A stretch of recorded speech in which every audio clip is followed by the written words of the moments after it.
So my first question to you is, what's your first memory of psychotherapy? So I was looking for something to do with the mind. I didn't want to go into psychiatry because then I'd have to do a whole medical degree. Little did I know It would be just as it long. would take just as long. I think the thing that stood out in your description was knowing someone who was already connected, knowing someone who knew something about what you were interested in and what difference that makes. It makes it so much easier when someone says, oh, I know someone. And someone who not only do I know, but is willing to have a conversation, is willing to make those introductions, whether you continue along that path or whether it feels a bit like a closed door. But certainly there was an open door for you to carry on exploring this interest that was developing. The cost of the training often comes up. And I guess there's a thought about, well, if this is for me or I'm interested in it, is that something that I really need to hold in mind? If we were thinking about someone who said, oh, actually, I think I might want to train, what would be some of the things you would encourage people to be thinking about if they thought that they might want to train to become a psychotherapist? With thoughts about your own very early experiences, but also sitting in your seat, wearing your hat as someone who's now very experienced in the field. What are some of the things that people may need to consider and look out for or be aware of? To know, okay, there's a pathway, there's somebody that thinks that I can do this. If I sort of follow the kind of the steps, then I think I'll get there. Yes, yeah. Rather than sort of, I'm in this job, which is great, but it doesn't really pay me very much money, and I'm spending a lot of money on this, and I don't know what's gonna be there at the end of it for me. So that, I think that was definitely really important. This was my calling. This was my kind of vocation to do. It wasn't just a job. Yes, yeah. It was something that I could see myself doing. You know, as a 22-year-old, I could see myself doing it when I was 45. You know, if it feels like the thing that, you know, you want to do or that you could do, that it's important not to be discouraged, you know, and to really look for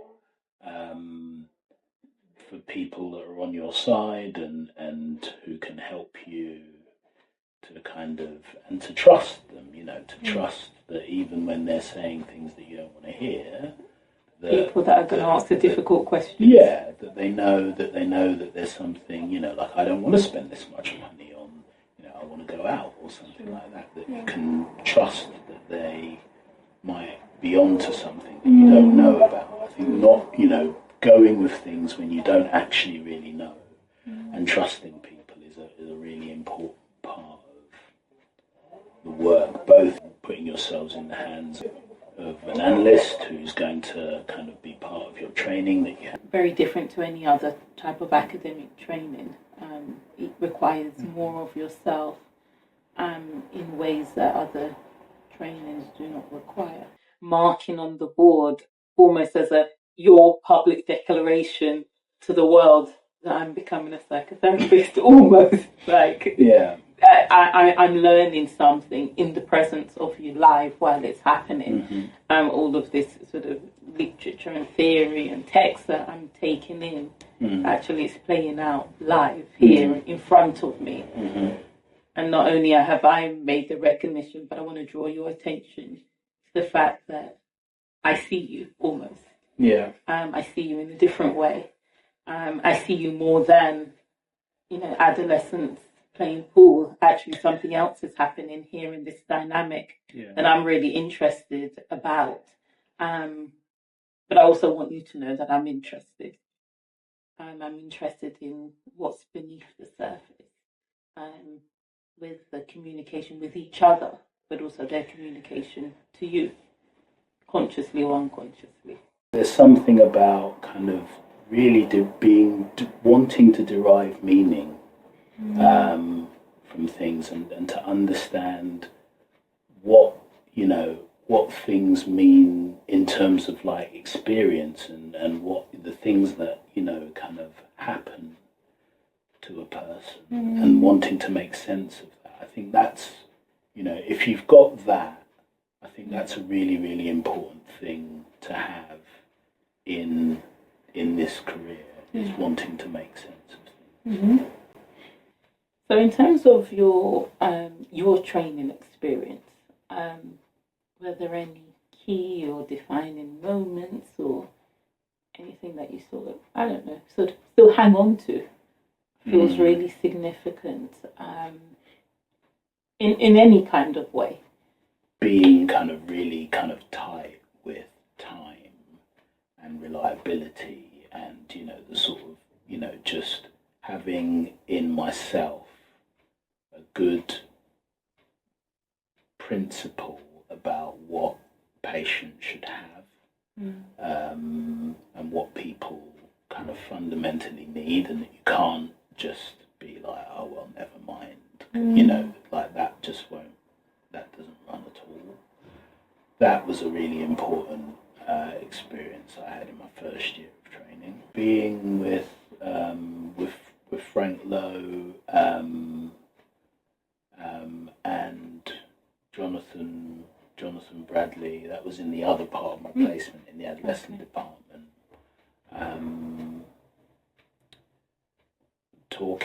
Talking about what it was like to be excited from their side to have a black trainee. Did it feel like added pressure? I mean, it was familiar pressure, put it that way. Like, growing up, I'd already been told many times, you're going to have to do more. I went to public school, and there weren't many black people or kids in our year or in any of the years. And the area that we moved to was like a kind of, sort of like it was in the suburbs, but it wasn't. I mean, it was sort of reasonably affluent, but it was very white. But as I say, it could have been a lot more pressure than it was. Like I could have felt more on my own with it. But Frank, who was he wasn't a child psychotherapist, but he was an adult psychotherapist, and he was in the adolescent department. And obviously, as a black man from Grenada, no less. And Jonathan was really, really helpful as well in kind of thinking about the difference between, well, externally you might look like this, but you've come here as a person who might just be happy to be here, and just kind of it's not easy to get onto the training, and you just might want to just get on with the training. And also I just took longer, which is also I think to do with the kind of an identity as a black man, that sort of having a sort of an academic identity, sort of was not something that kind of felt that comfortable for different reasons. Maybe partly because of sort of worrying about kind of was getting attacked for being too clever, but also because I didn't want to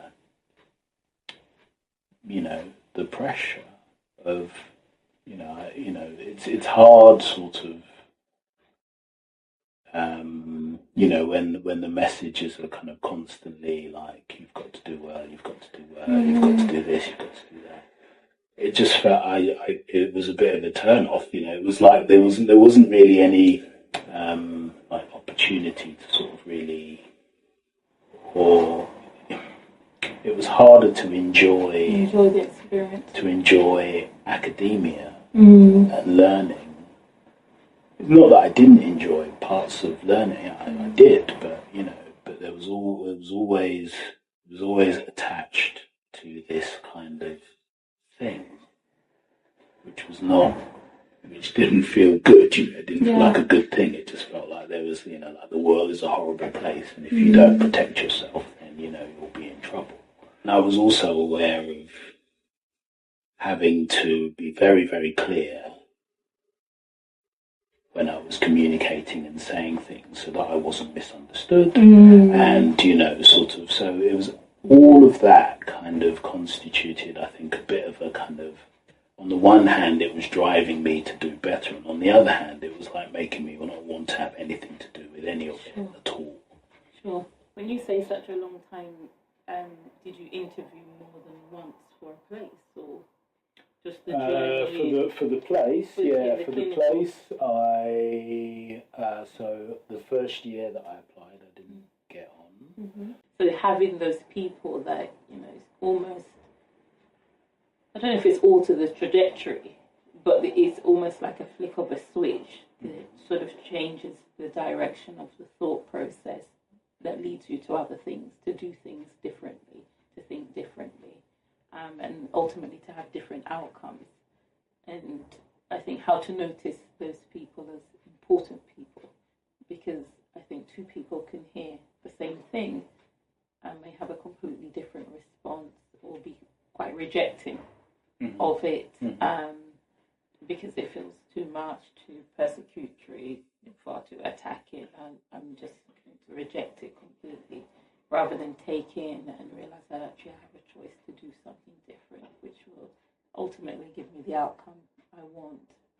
But in this moment, maybe it feels a little bit too scary, or I hadn't thought of it that way.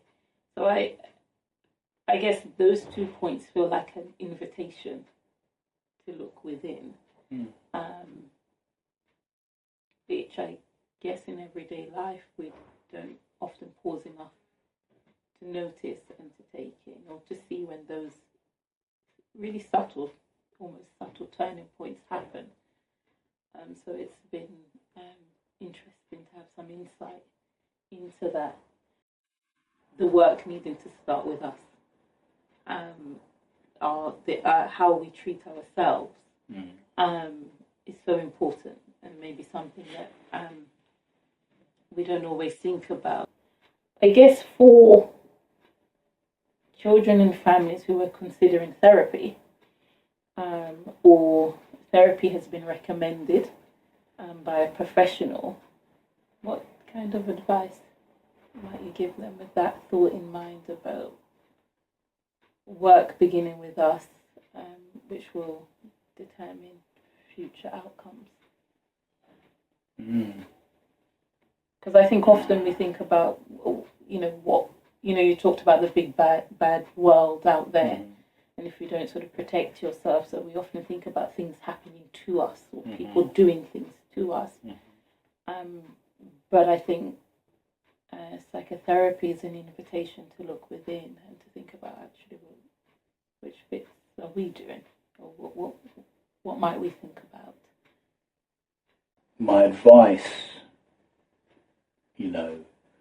would be that it's important to have someone who you feel safe with, and it's important to have someone that you feel is a good person who kind of sees you like these people who challenged me. I knew them, and I felt like when they said that, they saw me. And they saw something inside me, and they weren't just ripping it out, they were kind of gently kind of saying, oh, but have you looked in there?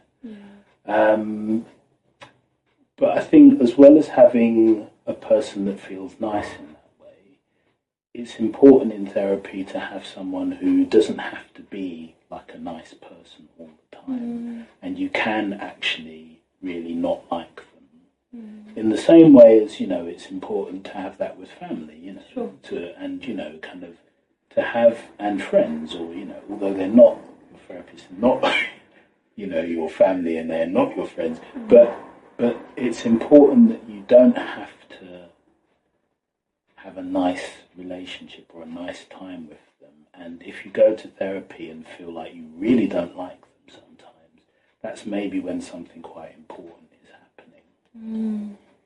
Something about being tolerant of the fact that sometimes you're not going to have a nice, the person that you're with is not going to feel like a nice person. And they may even say things that they know will upset you because it needs to be said. And that, there's something about kind of that's an important part of, as a patient, being able to sort of tolerate that. It shouldn't be like that all the time, but if it's not like that at all, then for my money, like, ask yourself if you're really actually doing any work.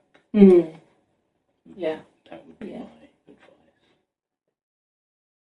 So I'm thinking about what psychotherapy was then to, well, what is it now? Now I'm, not in my 20s. Now, things have moved on and are different for you as an individual, but I imagine for the profession too. I think I would say that, where it feels that, like, to me, that, kind of psychotherapy now is really kind of grappling in a big and important way, as is maybe society, with with really meaningful inclusion, and what it means to, you were talking earlier about the, kind of the inequity and the inequality that means that someone who has widened access to begin training, but then that means that they haven't had analysis, and therefore they have an experience throughout the training of sort of potentially feeling behind, and that's not kind of, sort of, that actually kind of getting to the stage where those are the sorts of issues that are being explored, rather than those people just not even being there at all. I think, and starting to get to the point where, without losing the identity of child psychotherapy and psychoanalysis, there is a valuing of what difference brings. Sort of the applications of psychoanalysis are becoming sort of more integrated to the kind of core kind of training and the core practice of psychoanalysis. I think there's more grappling with the kind of the interface between what is kind of the traditions and the rich history of psychoanalysis, something that's kind of, that is developing and new, but it's still psychoanalysis. So I think, kind of, that's, for me, definitely something that, when I first started training, I was much more of a mind that I wouldn't protest or complain or make a noise, or if I felt something wasn't quite right in relation to, sort of like issues around kind of difference, I wouldn't say that much, or I would kind of say things privately. I guess we're sort of at the end of our interview, of this conversation. I don't know if you have any final thoughts of the experience, about talking about your journey into psychotherapy, and I don't know whether you've had this opportunity before. So some of it is not new, but I think, but kind of talking to it, as a professional and as a patient, probably more so. That's kind of, it's been interesting. Yeah. This is an invitation, not just today, but in the work that we do, for people to be able to look, take a moment to look, and for someone to be interested, to look with you or alongside you, and that you're not sort of walking this journey alone, whether that's training or entering into therapy yourself, as whether it's a child or an adult. But a much needed piece of work. So thank you.